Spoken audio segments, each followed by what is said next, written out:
à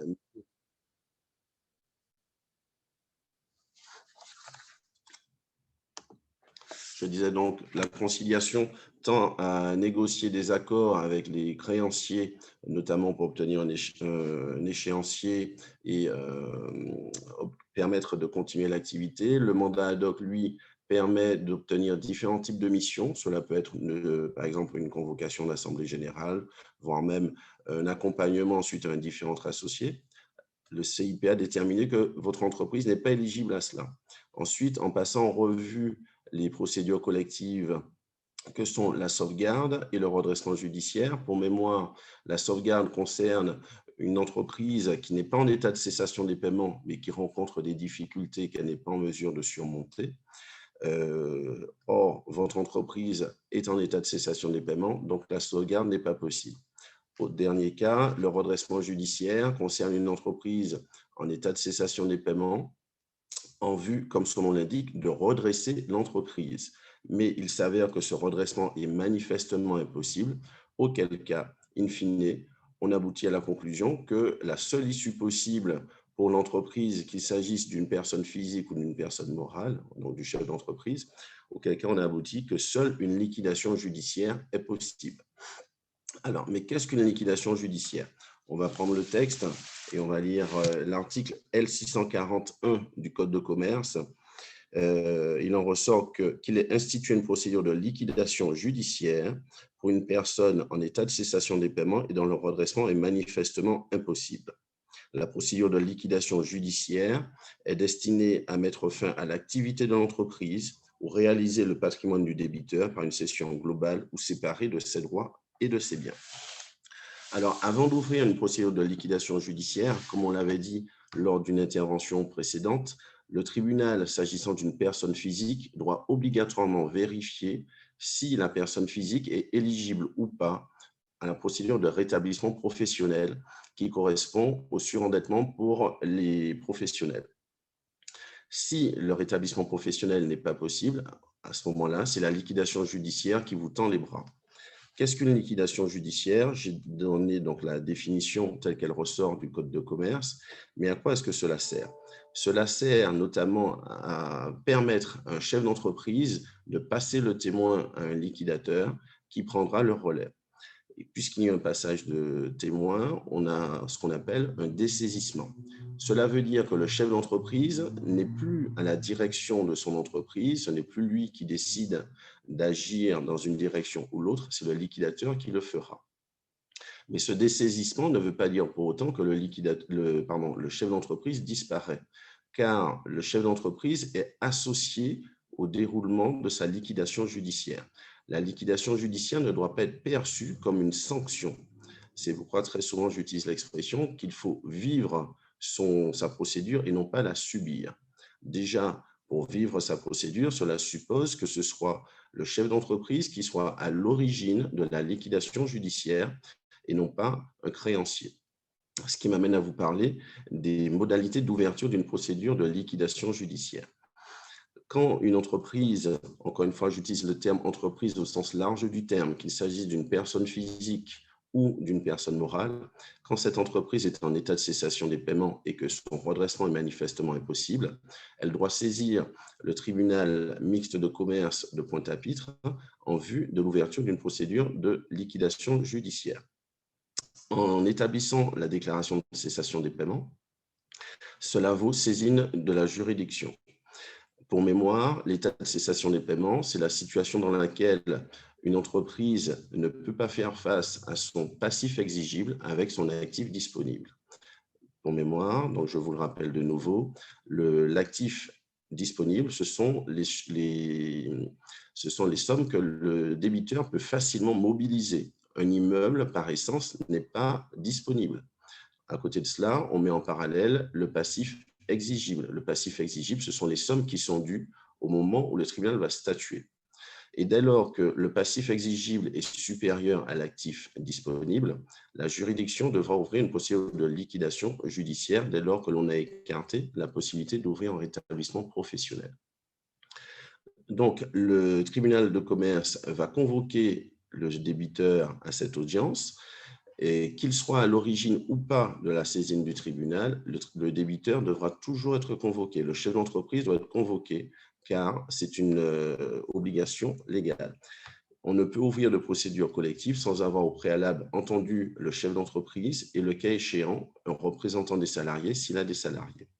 Donc, je vous ai dit que l'on peut ouvrir une procédure collective en prenant l'initiative via une déclaration de cessation des paiements, mais on peut également le faire, du moins une procédure de liquidation judiciaire peut également être ouverte si jamais c'est un créancier qui assigne l'entreprise.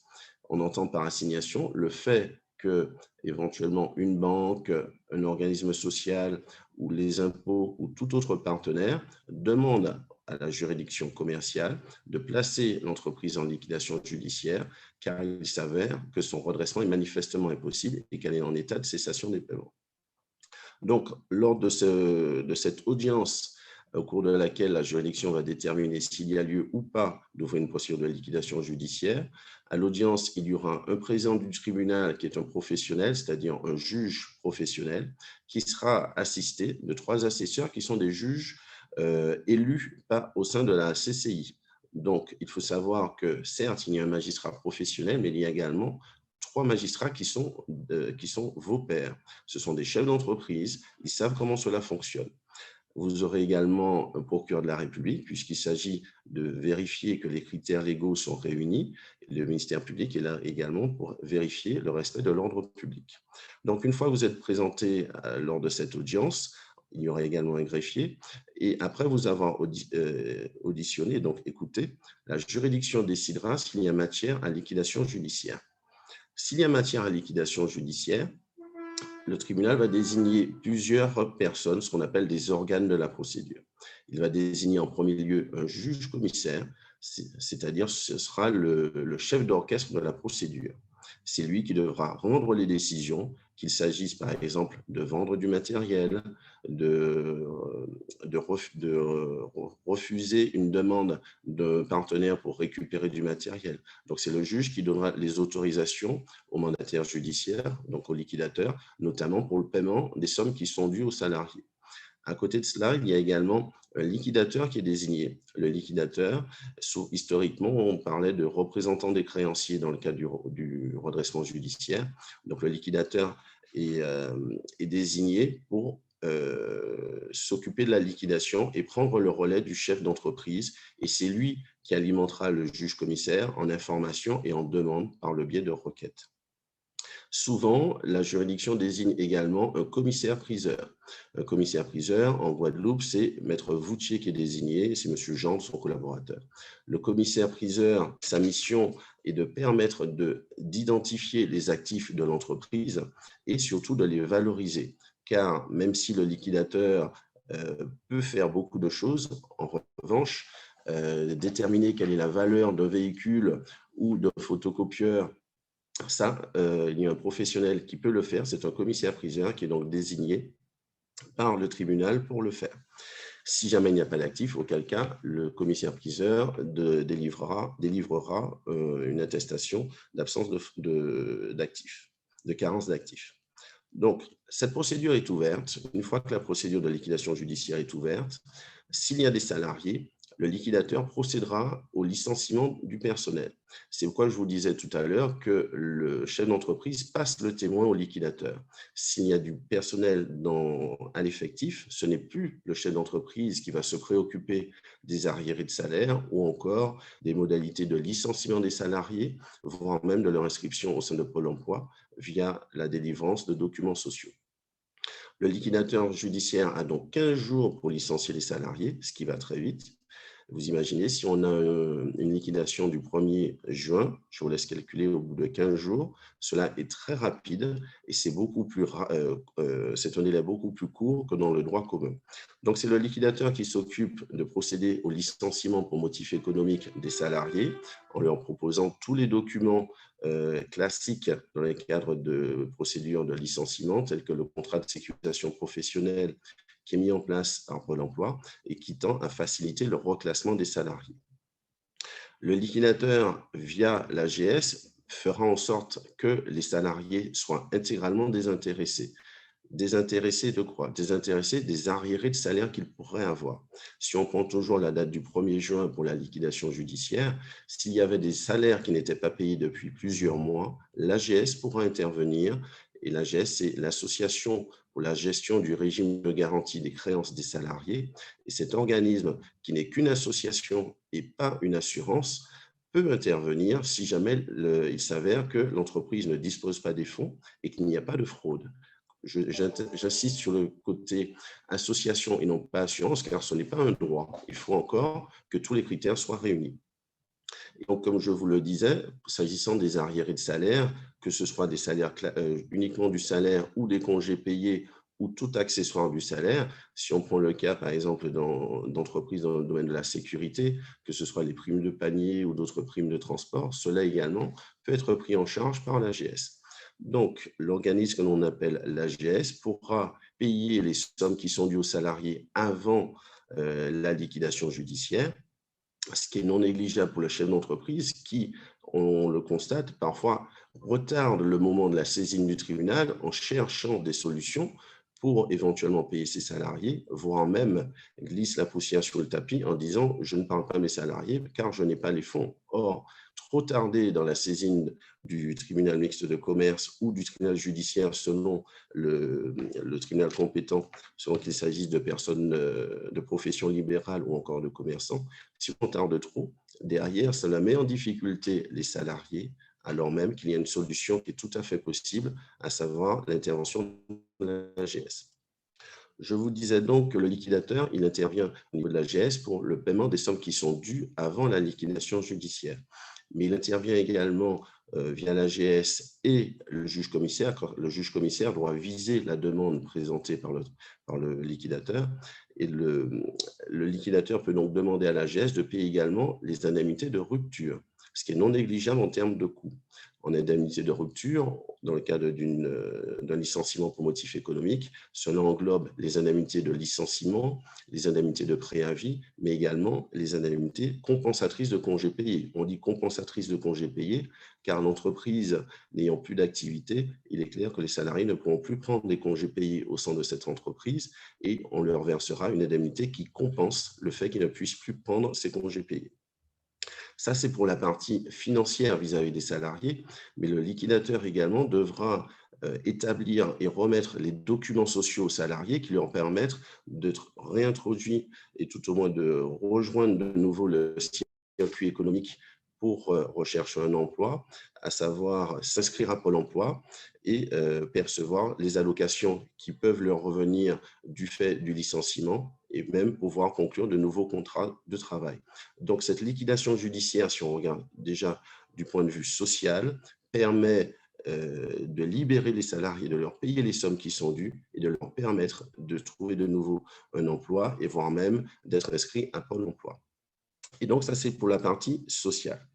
Si l'on prend le côté patrimonial, très souvent, malheureusement, on entend dire par un chef d'entreprise, si je vais en liquidation judiciaire, je perdrai tous mes biens.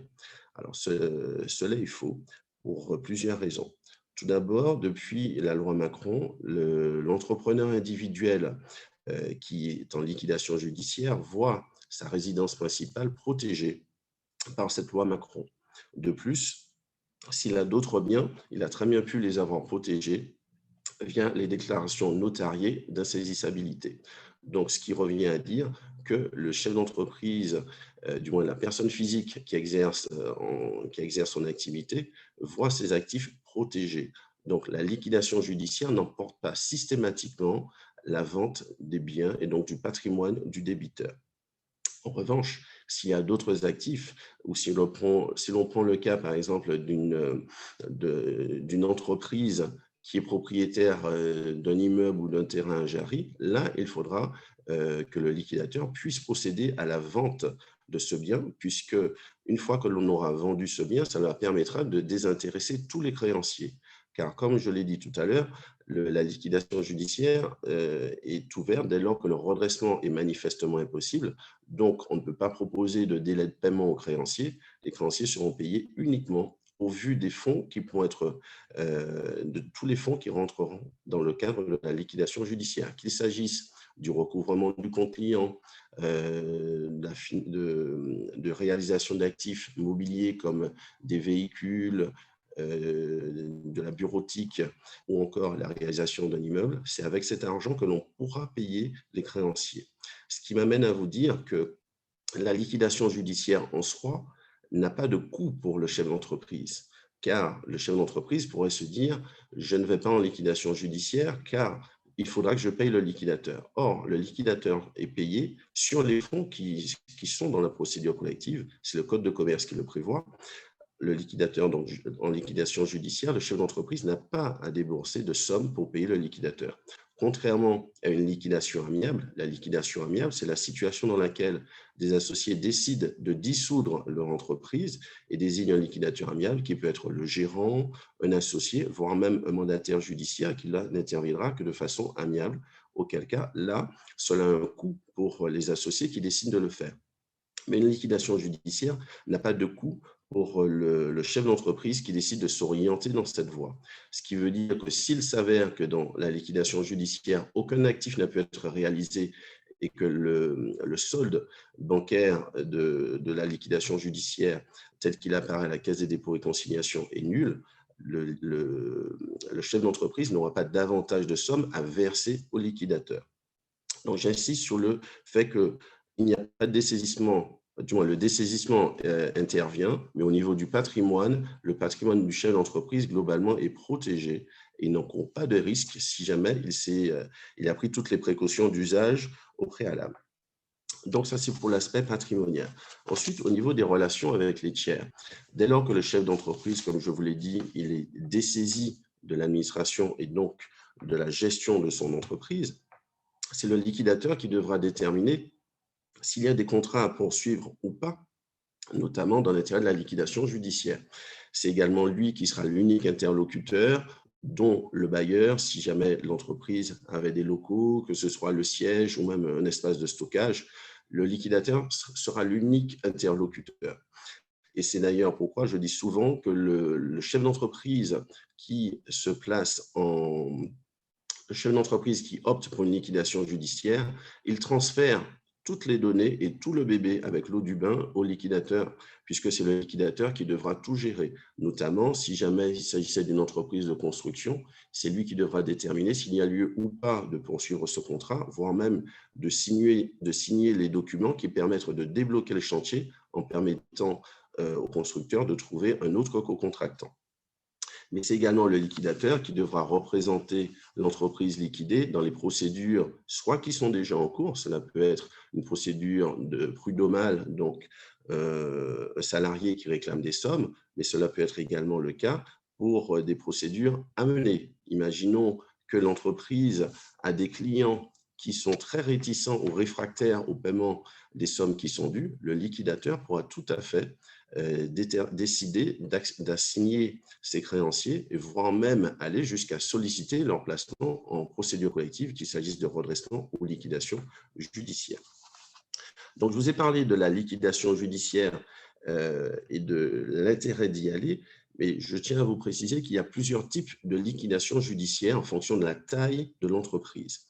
Il y a ce qu'on appelle la liquidation judiciaire de régime général, c'est la liquidation plus communément connue, qui concerne tout le monde. Mais aujourd'hui, le législateur tend beaucoup à permettre le rebond du chef d'entreprise. Et pour permettre le rebond du chef d'entreprise, le législateur a prévu des liquidations judiciaires dites simplifiées. On entend par simplifier une procédure de liquidation judiciaire qui est ouverte à l'égard d'une entreprise de petite taille. On a la liquidation judiciaire simplifiée facultative qui concerne les entreprises qui emploient jusqu'à 5 salariés et jusqu'à 750 000 € de chiffre d'affaires, mais qui n'ont pas d'actifs immobiliers. Et le texte prévoit la clôture de cette liquidation judiciaire dans les 12 mois. Vous avez également la liquidation judiciaire simplifiée obligatoire pour les entreprises qui ont jusqu'à 1 salarié et 300 000 € de chiffre d'affaires. Et là encore, en l'absence d'actifs immobiliers. Et là, la clôture de la liquidation judiciaire est prévue dans les 6 mois. Donc, la liquidation judiciaire ne doit pas être perçue comme une sanction ni comme une impossibilité de rebondir. Car l'enjeu de la liquidation judiciaire est de permettre le rebond du chef d'entreprise. Si l'on prend le cas d'une personne morale, donc d'une société, le chef d'entreprise qui a une entreprise qui est en liquidation judiciaire, cela n'emporte pas une interdiction de gérer. Très souvent, on entend les gens penser que parce que l'entreprise est en liquidation judiciaire, le chef d'entreprise ne pourra plus gérer. Cela est complètement faux. Il ne peut plus gérer l'entreprise qui est placée en liquidation judiciaire, puisque par essence, elle est en liquidation et il y a un liquidateur judiciaire qui intervient et qui a les pleins pouvoirs. Donc, le chef d'entreprise qui a une entreprise, le gérant d'une société qui est en liquidation judiciaire peut continuer de gérer ses autres activités, et ce qui lui enlève donc une épine du pied sur une activité qui n'est plus viable, voire même des problèmes à régler. Cela peut être des problèmes sociaux, voire même des problèmes environnementaux, car c'est le liquidateur judiciaire qui doit gérer, le cas échéant, des problèmes environnementaux, notamment si on a un site qui est protégé ou un site Céveso, c'est le liquidateur en tant que dernier exploitant qui doit gérer cette partie-là. Donc, je vous disais que la liquidation judiciaire permet de rebondir. Le chef d'entreprise le gérant d'une société qui est en liquidation judiciaire peut continuer de gérer ses autres sociétés, voire même créer d'autres activités. Cela n'est pas interdit. Le contraire, ce serait uniquement si le tribunal décidait d'aller vers une décision d'interdiction de gérer, mais ce qui est très rare. La personne physique qui, elle, est en liquidation judiciaire, certes, elle ne peut plus exercer d'activité en son nom, mais l'activité salariée demeure possible. Il ne s'agit pas de penser que parce qu'une personne est en liquidation judiciaire, elle n'aura plus aucun moyen de subsistance. Il lui est tout à fait possible d'avoir une activité salariée pour pouvoir ne serait-ce que vivre et alimenter sa famille. Donc voilà les éléments que je tenais à vous présenter pour vous dire qu'est-ce qu'une liquidation judiciaire. L'intérêt de la liquidation judiciaire, c'est que cela permet à un chef d'entreprise de rebondir, qu'il s'agisse d'une personne physique ou d'une personne morale, car l'intérêt pour le liquidateur n'est pas de conserver une liquidation judiciaire ouverte pendant des années, ça ne sert strictement à rien. L'idée est de clôturer la liquidation judiciaire au plus vite. Clôturer cette liquidation judiciaire au plus vite. Et très souvent, le chef d'entreprise, on a besoin de lui au début de la procédure pour obtenir des renseignements, qu'il accompagne le liquidateur sur les opérations à mener, mais après, très vite, le chef d'entreprise, il va qu'à ses occupations, le liquidateur judiciaire, très souvent n'ayant plus besoin de lui, si ce n'est puisque ce sont des formalités administratives à mener. Mais j'ai parlé de dessaisissement au début de mon propos. Dessaisissement ne veut pas dire que le chef d'entreprise doit se désintéresser de la liquidation judiciaire. Car, quand je vous ai cité les acteurs de cette procédure, les organes de la procédure, j'ai parlé du juge-commissaire. Il s'avère que s'il y a des actifs à réaliser, par exemple vendre un bien, le chef d'entreprise doit être nécessairement consulté, puisque le texte dit que le chef d'entreprise doit être convoqué ou dûment entendu ou convoqué. Ce qui veut dire que le liquidateur ne décide pas dans son coin de mener des actions ou de vendre des biens. Le chef d'entreprise a toujours un droit de regard. Et d'ailleurs, le chef d'entreprise a même ce qu'on appelle des droits propres. Il peut exercer des voies de recours. S'il n'est pas d'accord déjà avec la liquidation judiciaire, il peut toujours faire appel de cette décision. S'il n'est pas d'accord non plus avec une décision du juge-commissaire qui a été rendue, il peut toujours faire, selon le cas, une opposition ou un appel. Donc, cette liquidation judiciaire permet d'arrêter une activité qui n'est plus viable, de transmettre à un liquidateur la charge de gérer cette liquidation et enfin au chef d'entreprise de rebondir. Donc, voilà les éléments que je souhaitais présenter relativement succinctement afin de permettre, le cas échéant, les questions. Merci, M. Yanting. Je salue la présence parmi nous de M. Alain Miroit, qui peut aussi, donc qui est administrateur judiciaire et qui peut aussi compléter, s'il le souhaite, l'intervention de son confrère, M. Johan Yanting. Et bien entendu, mesdames, messieurs, vous pouvez activer vos micros et poser vos questions. Voilà. Je vais permettre de parler à tout le monde. Voilà, comme ça. Tout le monde pourra parler. Voilà. Très bien.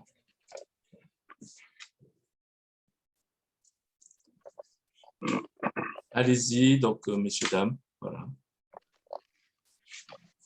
Je peux? Oui, oui, oui. Oui. Vous avez évoqué brièvement les cas où le chef d'entreprise peut subir une interdiction de gérer.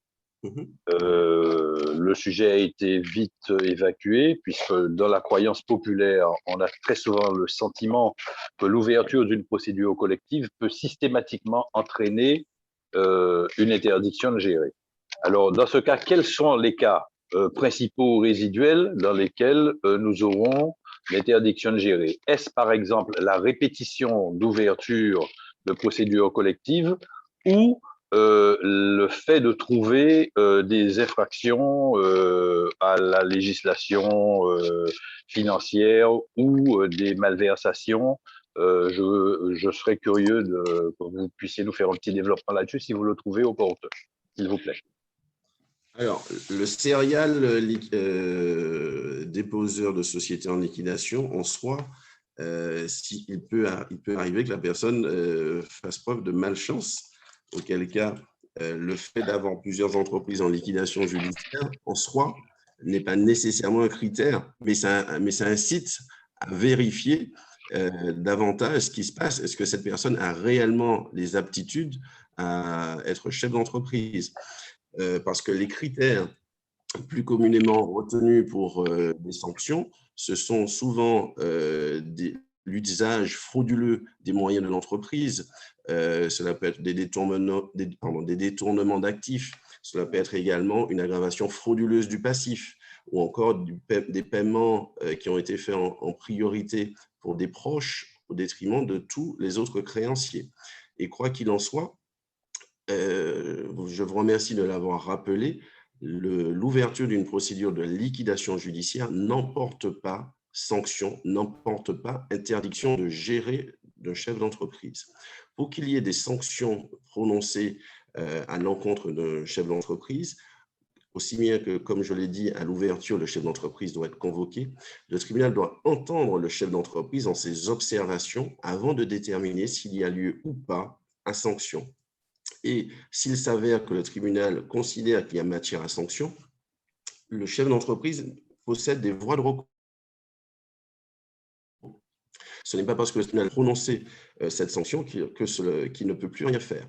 Certaines fois, la juridiction prononce ce qu'on appelle l'exécution provisoire. Ça veut dire qu'immédiatement, l'interdiction de gérer s'applique, mais ce n'est pas toujours le cas. Donc, pour résumer, la sanction est possible, mais pas toujours. Cela étant, très souvent, un chef d'entreprise est à même de savoir si son comportement peut conduire ou pas peut être assimilé à des fautes de gestion et peut inciter la juridiction à le sanctionner. Après, si vous le souhaitez, je peux passer en revue, je peux prendre le texte qui vise les griefs. Accordez-moi 2 petites secondes, je vous le retrouve. Oui.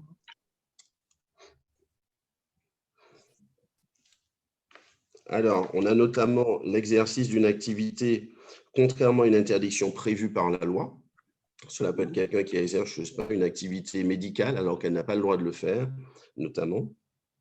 Avoir dans l'intention d'éviter ou de retarder l'ouverture d'une procédure de redressement ou liquidation judiciaire, fait des achats en vue d'une revente au-dessous du cours ou employer des moyens ruineux pour se procurer des fonds.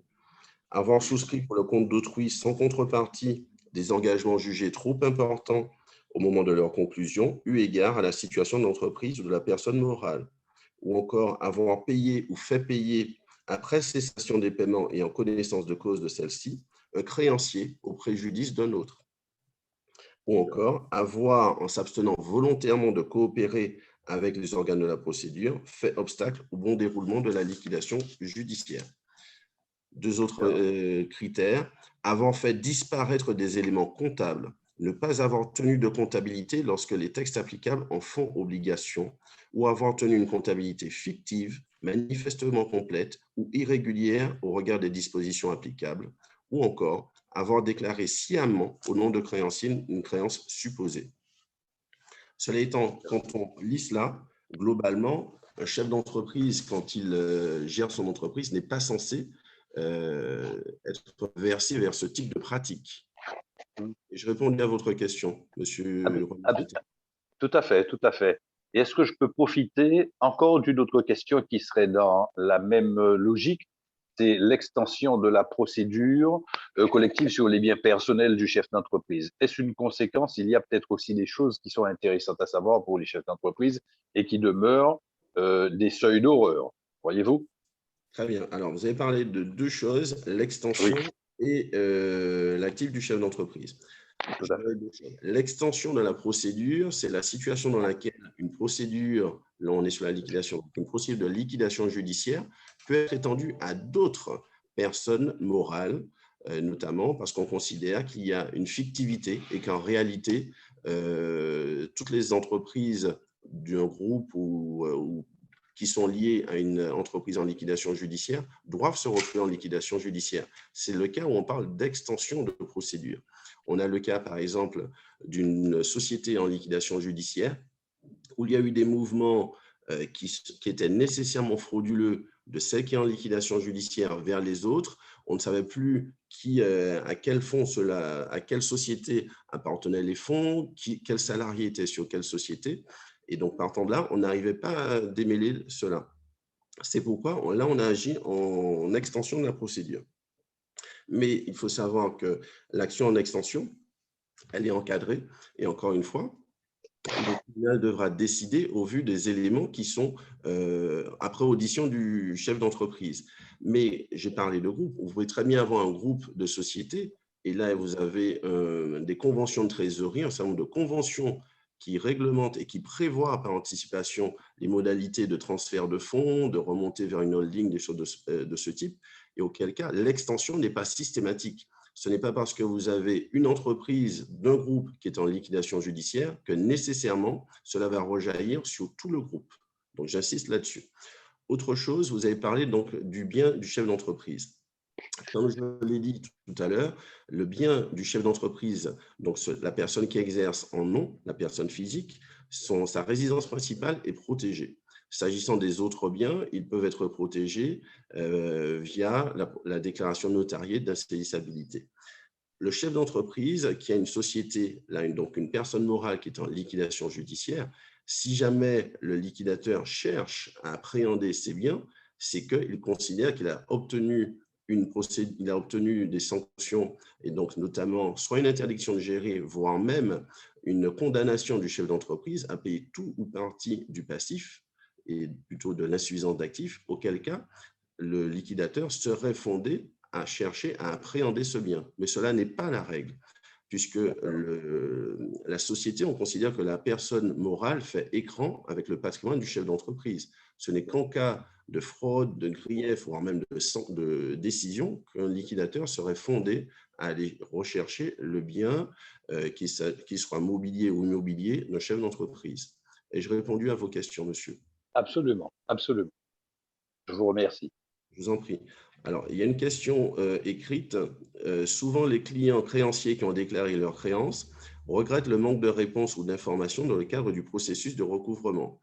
Quels sont les délais de réponse du liquidateur une fois la déclaration de créance déposée? Alors, il n'y a pas réellement de délai de réponse. Simplement, je précise que les créanciers ont un délai. Le délai de déclaration de créance est encadré.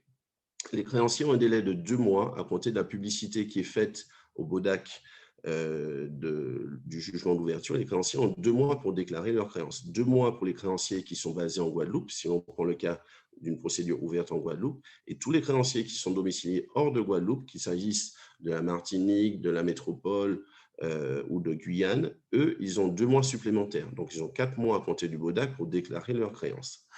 Une fois qu'ils ont déclaré leurs créances, ils espèrent pouvoir recevoir des fonds.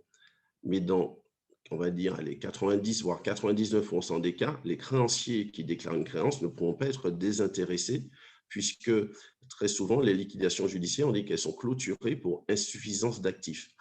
Insuffisance d'actifs pour pouvoir rembourser les créanciers qui ont déclaré des sommes. Alors, le créancier pour qu'on puisse, ce qui importe pour lui, en premier lieu, c'est de recevoir des fonds, ou à défaut, s'il s'agit d'un créancier personne morale, c'est au moins d'obtenir ce que l'on appelle un certificat d'irrecouvrabilité qui lui permet de passer sa créance en perte sur créance irrecouvrable, voire même de récupérer sa TVA. Mais le liquidateur ne peut pas délivrer ce type de renseignement, qu'il s'agisse de la possibilité de récupérer des fonds, voire même la délivrance du certificat d'irrecouvrabilité, tant que le liquidateur ne sait pas si le dossier sera complètement impécunieux. Parce que vous avez des actions à mener qui peuvent être longues, et donc on n'obtient pas systématiquement dans le délai qu'un créancier considère raisonnable. Dès lors qu'une somme est due, on veut une réponse à l'instant T, voire même pour avant-hier. Cela n'est pas toujours possible. En revanche, il y a ce qu'on a, très souvent, les liquidateurs ont des sites Internet qui permettent aux créanciers d'obtenir en ligne des certificats d'irrecouvrabilité et donc de pouvoir suivre l'avancement du dossier. Donc, voilà ce qui est possible. Maintenant, il n'y a pas de délai de réponse. On serait tenté de dire le plus tôt possible. Néanmoins, il y a souvent des actions qui peuvent être menées et qui retardent la réponse apportée aux créanciers. Alors, je peux poser une autre question? Alors, excusez-moi, monsieur René Saint-Éloi, je voulais, juste avant de vous redonner la parole, savoir s'il y a parmi l'assistance d'autres personnes qui souhaiteraient poser une question. Bien sûr. Voilà. Alors, je vois que Maud a activé son micro, donc si elle veut bien donc poser sa question. Merci de votre compréhension, monsieur René Saint-Éloi. Je vous en prie, je vous en prie. Je ne peux pas monopoliser les questions. Non, il n'y a pas de souci.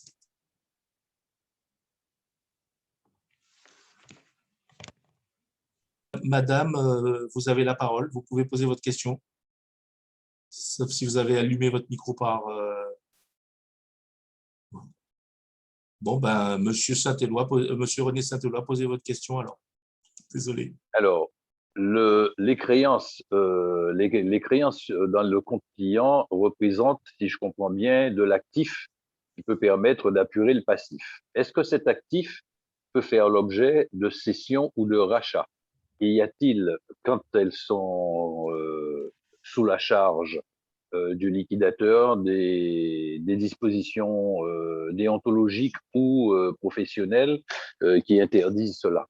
C'est-à-dire que si on est intéressé par le rachat du compte client, est-ce que cela peut faire l'affaire du liquidateur? Est-ce que cela peut rentrer dans le cadre d'une négociation aussi? J'ai envie de vous dire, dès lors que l'entreprise est liquidée, tout est à vendre. Vous pouvez même racheter la marque, le fichier client, tout est à vendre, puisque l'idée, c'est de pouvoir tout rendre liquide dans liquidation judiciaire. Vous avez liquide, donc transformer en euros les actifs de l'entreprise, dont le fichier client. Donc oui, la cession est possible et vous pouvez très bien vous rapprocher du liquidateur pour formuler votre offre. Et comme je l'ai dit tout à l'heure, dès lors que l'on va vers une cession d'actifs, c'est le juge qui va donner la décision après avoir sollicité les observations du chef d'entreprise. Donc oui, tout peut être cédé. D'accord. Je vous remercie. Sauf mes lunettes.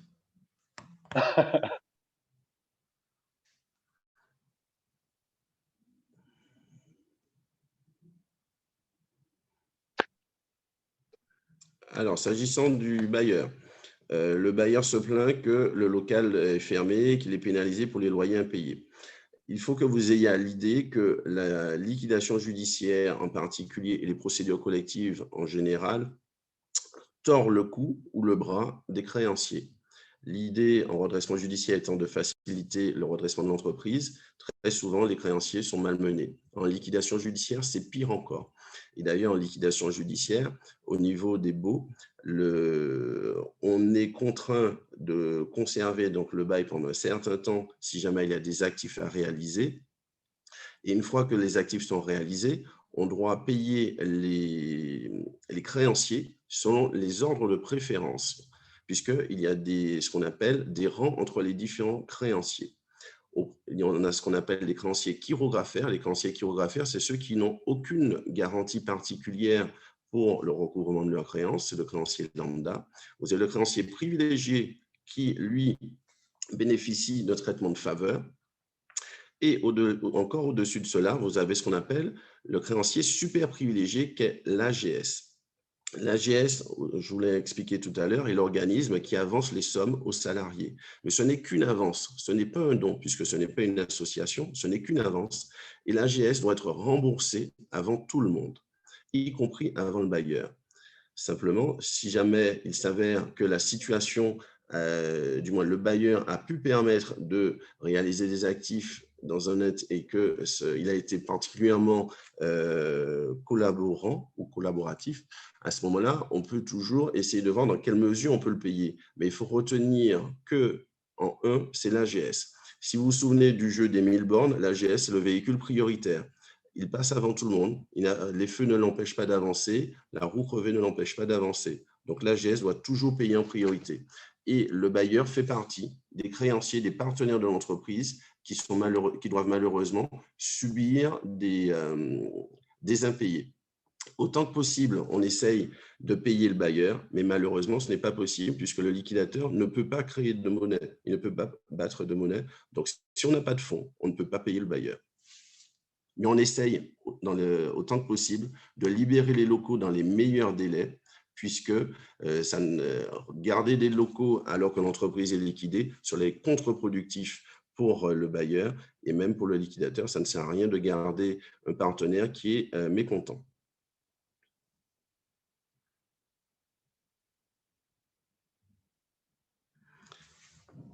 Alors, il y a une question par rapport au chef d'entreprise. Est-ce que du fait qu'il n'a pas de sanctions, est-ce que cela peut avoir des sanctions des conséquences au niveau de la banque? Cela a nécessairement des conséquences, car la banque, c'est précisément si vous êtes dirigeant d'une entreprise en liquidation judiciaire, donc cela peut agir vis-à-vis de la banque. Quand bien même il n'y aurait pas de faute. J'espère avoir répondu à la question de Maud.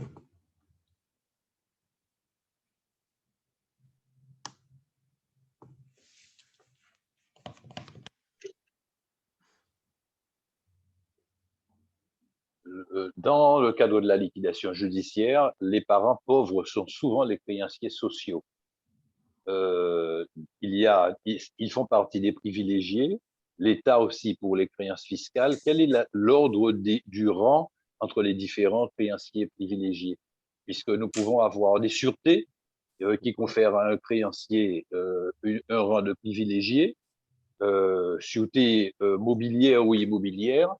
Et quelle peut être la chance d'un créancier chirographaire qui a inscrit une sûreté et qui se positionne en tant que privilégié, mais par rapport aux super privilégiés et aux privilégiés, et notamment aux privilégiés. Le super privilégié ne pose pas de problème, mais parmi les privilégiés, quelle chance peut-il avoir? Parce que dans le rang, il y a un ordre quand même. Alors, tout à fait. Je vous ai parlé du super privilège de l'AGS, cela ne vous pose pas de souci, mais il y en a un autre qui est un privilège occulte, c'est le super privilège des copros. Quand on vend un bien dans une copropriété, il y a une quote-part des sommes dues à la copropriété qui a un caractère super privilégié. Après avoir précisé cela, au niveau des privilèges, tout dépend sur quoi porte le privilège.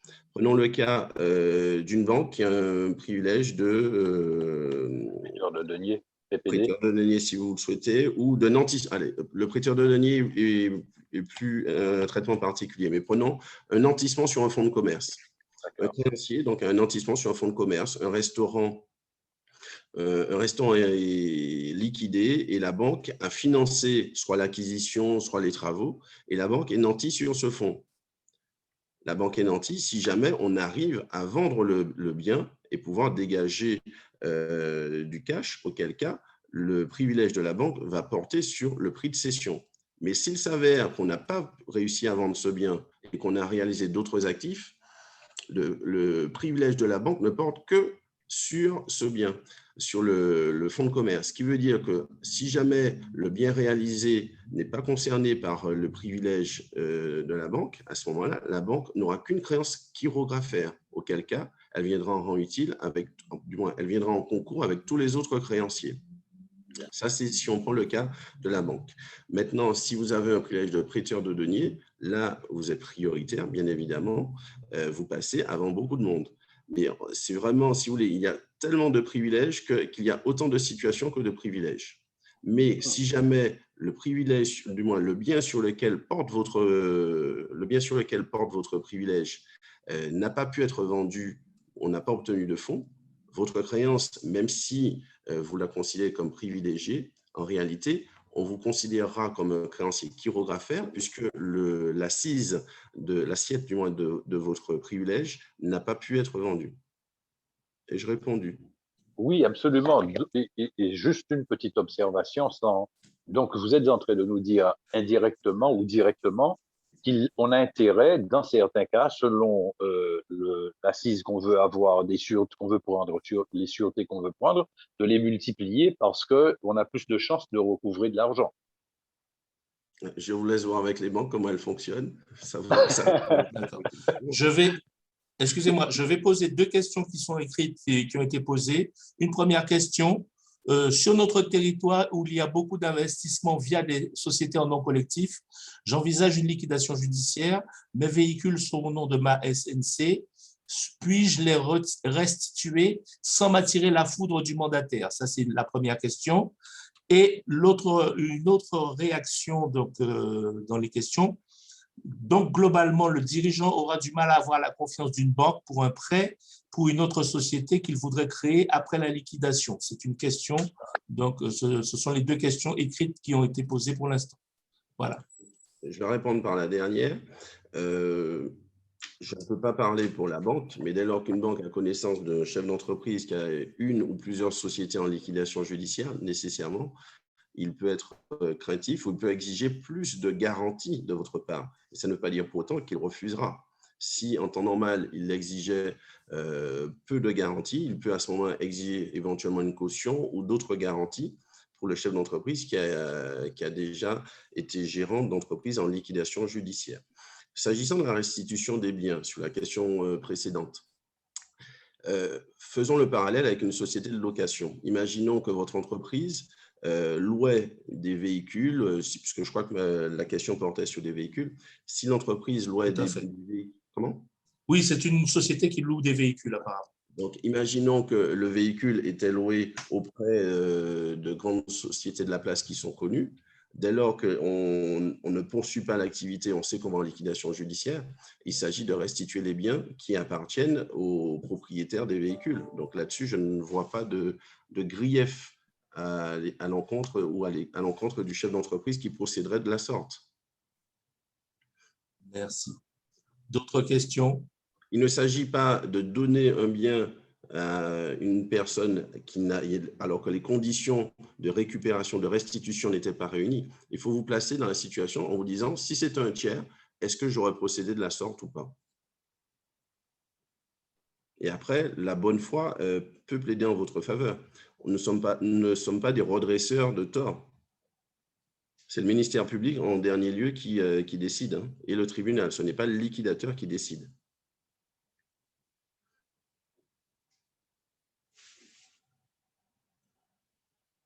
Questions? N'hésitez pas. Hein. Voilà.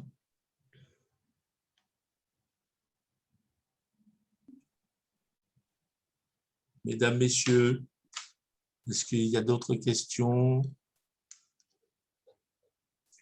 Ah, je vois qu'apparemment, il y a peut-être une question écrite. Ah non. Ah, non. Là, la réponse sur les véhicules a satisfait la personne qui a posé la question. Merci. Voilà. Il faut raisonner comme si c'était un tiers. Si c'est un tiers, auriez-vous restitué le bien? Auriez-vous procédé de la sorte? Ce qui est valable pour le tiers peut être valable pour vous. Si vous avez une inquiétude en vous disant, puisque je suis intéressé directement ou indirectement au niveau du bien ou de l'action à mener, si c'est un tiers, aurais-je procédé de la sorte?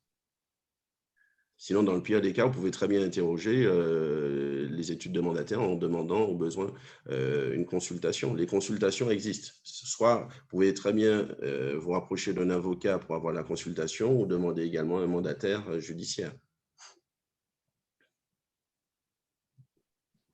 D'autres questions, d'autres réactions? Si vous me donnez la parole, je peux en poser. Oui, bien sûr, je vous la donne volontiers, monsieur René Saint-Éloi.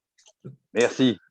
Quel est le champ d'intervention qui est réservé aux créanciers dans le cadre de la liquidation judiciaire? Quels sont ses pouvoirs d'information et ou de contrôle? Le créancier, une fois qu'il a déclaré sa créance, concernant mon étude, donc là c'est l'armoire Avery-Hunting, nous lui communiquons un identifiant et un mot de passe qui lui permet d'avoir des informations sur le déroulement de la procédure.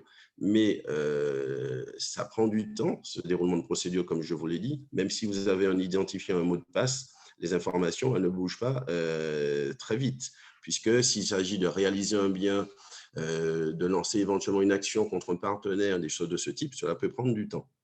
Donc, le créancier, il peut avoir un mode d'information par ce biais-là. Sinon, le Code de commerce prévoit qu'un ou plusieurs créanciers peuvent solliciter leur désignation en qualité de contrôleur. Qu'est-ce qu'un contrôleur? Le contrôleur, c'est un créancier qui veut s'intéresser plus particulièrement à la procédure collective, que ce soit en sauvegarde, en redressement, en liquidation judiciaire. Et donc, ça lui permet d'avoir davantage d'informations, mais surtout de participer à la procédure collective. Si l'on prend le cas d'un redressement judiciaire, le contrôleur sera convoqué aux différentes audiences. Si l'on prend, voire même l'audience qui doit adopter le plan. Si l'on prend le cas de la liquidation judiciaire, le contrôleur doit être consulté lors de la réalisation des actifs ou lors des actions à mener. Donc, le contrôleur est davantage associé, il peut avoir connaissance des éléments dont dispose le liquidateur. Le contrôleur a donc davantage d'informations. Cela étant, autant que possible, nous essayons de communiquer vis-à-vis des créanciers. Mais il y a des situations qui ne nous permettent pas de communiquer, mais malheureusement, le créancier qui, lui, voit sa créance ne comprend pas toujours cela. Et j'ai répondu, M. René Saint-Éloi. Oui, oui, absolument, absolument. Bon, je ne veux pas monopoliser la parole. Il y a d'autres questions qui viennent à l'esprit, mais quelle est la portée vraiment du contrôle dans un pareil cas? C'est-à-dire, est-ce qu'il est efficient? Est-ce que ce n'est pas une disposition textuelle qui vise simplement à… Ce n'est pas un pis-aller, en quelque sorte. Parce que pour le créancier qui voit sa créance menacée, déjà en péril du fait de la liquidation judiciaire, avec peu de chances de la recouvrer, quelle satisfaction cela peut lui donner d'être contrôleur? Voilà, l'essence de ma question est là. La satisfaction pour le créancier. Tout dépend de ce que vous voulez en faire. Vous pouvez avoir une voiture de sport, mais préférer la marche à pied, à marcher doucement, et pourtant vous avez une voiture qui va très vite. Simplement, ce que je veux dire par là, c'est que le contrôleur peut très bien juste se faire désigner contrôleur. Il se dit, il aura des informations quand elles viendront. Le contrôleur peut également apporter son concours en donnant des informations ou des pistes au liquidateur. Le liquidateur n'est pas un Vishnu, il n'a pas une connaissance infuse de la situation de l'entreprise qui est face à… le créancier, les partenaires de l'entreprise ont pu avoir une perception de l'entreprise ou du chef d'entreprise et alimenter le liquidateur en informations. Mais vous pouvez très bien communiquer avec le liquidateur, lui donner des informations sans même être contrôleur. Le contrôleur, c'est vraiment l'étape ultime. Et le contrôleur, donc, comme je vous le disais, il est sollicité lors des différentes interventions qui sont faites par le liquidateur. Donc, il ne s'agit pas juste de dire « je suis contrôleur et c'est bon, je me contente de cela ». Vous pouvez participer en donnant des informations, interroger également le liquidateur. C'est une forme de partenariat. Très, très bien. Mais ce n'est pas parce que vous dites quelque chose que c'est nécessairement possible de faire. Ah non, tout à fait. D'accord. Merci. Je vous en prie. Alors, une autre question écrite. Un dirigeant doit faire une formalité au greffe lorsque les capitaux propres… lorsque les capitaux propres de la société sont inférieurs à la moitié du capital. J'ai entendu dire que s'il ne le fait pas, en cas de liquidation judiciaire, le dirigeant pourrait faire l'objet d'une action en comblement de passif. Je crois que ce sont les termes du fait de n'avoir pas fait la formalité relative à l'information sur la poursuite de l'activité malgré les pertes. Est-ce vrai? Alors, quand les capitaux propres sont inférieurs à la moitié du capital, déjà, il faut s'assurer qu'il y a une AG qui a été réunie et qui prévoit la continuité de l'activité. Ensuite, je ne pense pas, moi, que cela puisse nécessairement engendrer ou aboutir à une action en comblement de l'insuffisance d'actifs. Je ne pense pas que ce soit cela uniquement qui peut conduire à l'action en comblement de l'insuffisance d'actifs, ce qu'on appelle aujourd'hui la responsabilité pour insuffisance d'actifs. Il y avait sans doute d'autres critères, dont celui-ci. Donc, encore faudrait-il avoir le détail et voir éventuellement l'assignation et voir comment cela peut être présenté. Maintenant, si jamais il y a des fautes qui sont commises, le liquidateur, cela rentre également dans sa fonction de lancer, le cas échéant, une action en comblement de l'insuffisance d'actifs. C'est possible. Mais de là à dire que c'est uniquement parce qu'on n'a pas régularisé le fait que les capitaux propres sont inférieurs à la moitié du capital social, je ne suis pas convaincu que cela puisse en soi, uniquement ce cas-là, justifier une action en comblement. Mais encore faut-il savoir comment l'entreprise était gérée et il peut y avoir d'autres griefs qui, en soi, si on les cumule, peuvent conduire à cette action du liquidateur. Une autre question, quel est le champ d'intervention du liquidateur en cas de conflit social entre les salariés et l'entreprise? Alors, le liquidateur, comme je vous l'ai dit tout d'abord au début, il a un délai très bref pour pouvoir licencier les salariés. Le délai de droit commun est de 15 jours. Donc, s'il y a un conflit social entre les salariés, c'est le liquidateur qui mettra sa casquette de négociateur le cas échéant. Mais quoi qu'il en soit, ce n'est plus le chef d'entreprise qui va gérer l'éventuel conflit social entre les salariés, puisque n'oubliez pas que du fait de la liquidation judiciaire et de l'absence de poursuite d'activité, voire l'absence de possibilité de reclasser les salariés, à ce moment-là, le liquidateur va devoir licencier tous les salariés. Et c'est lui qui va également devoir gérer toutes les difficultés d'ordre social. Là, on parle de grève, mais ça peut être également des problèmes d'application de la convention collective, non-versement de primes. Le panel est vraiment très large. Donc, le liquidateur, c'est lui qui prendra la main. Et cela étant le conflit social entre salariés, de toutes les façons, on n'a guère d'issue, si ce n'est éventuellement aller vers le licenciement de tout le monde. Ai-je répondu, Maître Saint-Clément? Merci. Voilà. Une autre question avant que nous terminions.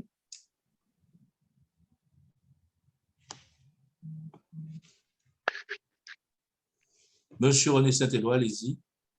Non, ça y est, moi j'ai d'accord, fini. non, je pensais que d'accord. Non, est-ce qu'il y a quelqu'un d'autre parmi les participants qui voulait intervenir? Nous n'avons pas entendu Monsieur Miroit. Est-ce que Monsieur Miroit voulait peut-être apporter une contribution? Juste avant qu'un ami puisse avoir la parole, je reviens sur la question sur le comblement en cas de non-constatation de la perte de capital social. On retient vraiment la gestion dans son sens large du terme.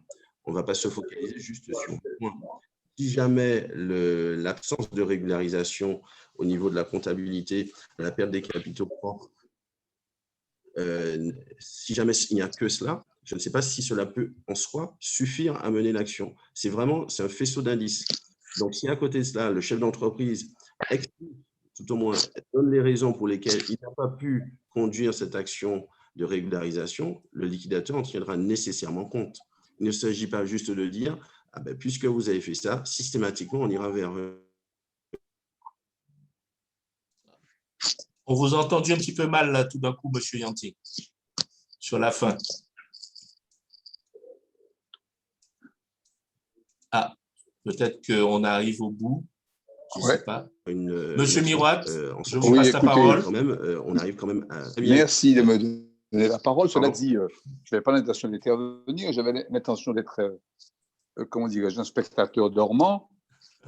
Je félicite Maître Yanting pour la clarté de son exposé, qui m'a beaucoup appris à moi-même, parce que même si nous appartenons à la même profession, moi je suis administrateur, lui, des mandataires judiciaires, il a une expérience pratique dont je profite également, en ayant participé ce matin à ce séminaire.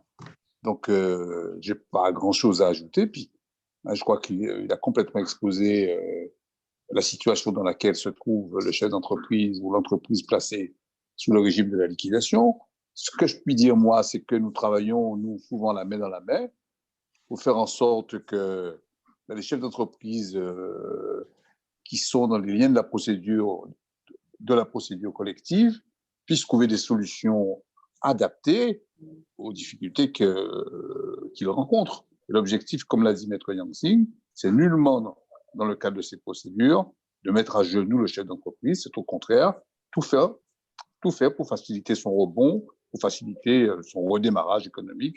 D'ailleurs, je signale que cette logique que nous développons déjà avec Maître Yang-Sing sur les sites où nous travaillons ensemble est une logique qui est saluée par le gouvernement. En tout cas, je vois là un salut dans le cadre des mesures qui seront prochainement publiées sur les mesures qui seront publiées pour faciliter le rebond des entreprises dans la période post-Covid, avec la mise en place de procédures de redressement simplifiées, avec l'aménagement de mesures de mandat ad hoc et de conciliation, également adaptées, tout ça dans la perspective de faciliter le rebond. Donc moi, je n'ai rien à rajouter à ce qu'a dit Maître Yancy. Je le félicite en tout cas pour la clarté de son exposé et également pour les enseignements dont j'ai pu tirer de sa communication de ce matin. En tout cas, félicitations aussi à la Chambre de commerce pour cette initiative qu'elle a prise en organisant ces différents séminaires. Merci, Monsieur Miroir. Merci, Mesdames, Messieurs.